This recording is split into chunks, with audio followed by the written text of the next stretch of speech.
Hi folks, it's Matt from all over the lake and all over the floor, and it's day number 6 on this old house, working on my dad's house. Bought this place after he passed away, trying to fix up my childhood home. And I just tore this out.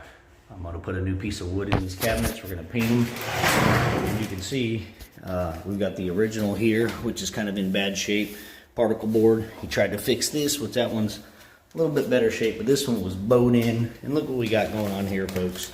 It dipped down. He tried to fill it with sheetrock mud to flatten it out. But here's the problem. 3/8 inch plywood.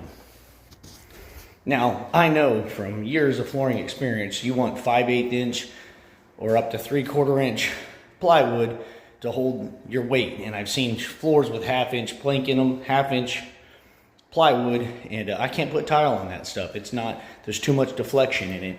So I know from my 22 years construction experience, if I was going to tear that out, I want to put in 5/8 inch or 3/4 inch, because there's going to be water.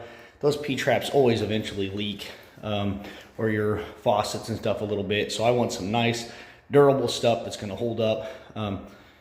And he thought he'd save a few bucks and use his cheap plywood, and you can see he's tried painting it, he's tried filling it in, so he put a lot of extra work in here. He thought he'd save a few bucks. He didn't want to pay for the $55 sheet of plywood, and he bought the $37 sheet of plywood, and he thought he was saving money, but it cost money, because if he'd have done it right, it'd never have to be done again.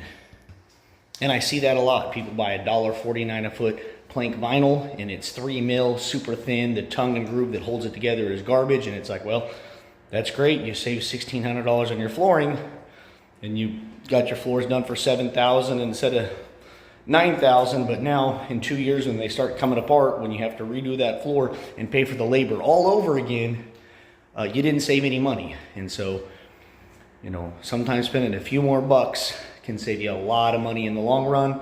And also make sure you're hiring a professional that you can trust. Check them out on Google. Check them out on Facebook. I find people all the time who, my neighbor told me their uncle could do this stuff, and I show up and I'm like, wow. And you know, this lady we did some work for, she spent $12,000 and she's out 12 grand. And my buddy Mike from Red Letter Painting and Remodeling had to come in, change and fix all this stuff. And all she had to do was a background check on this guy, but she trusted somebody.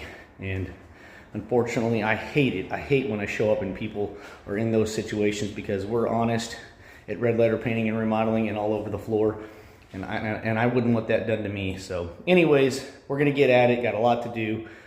It's Saturday morning. I'm going to get to work on my dad's house. Thanks for watching.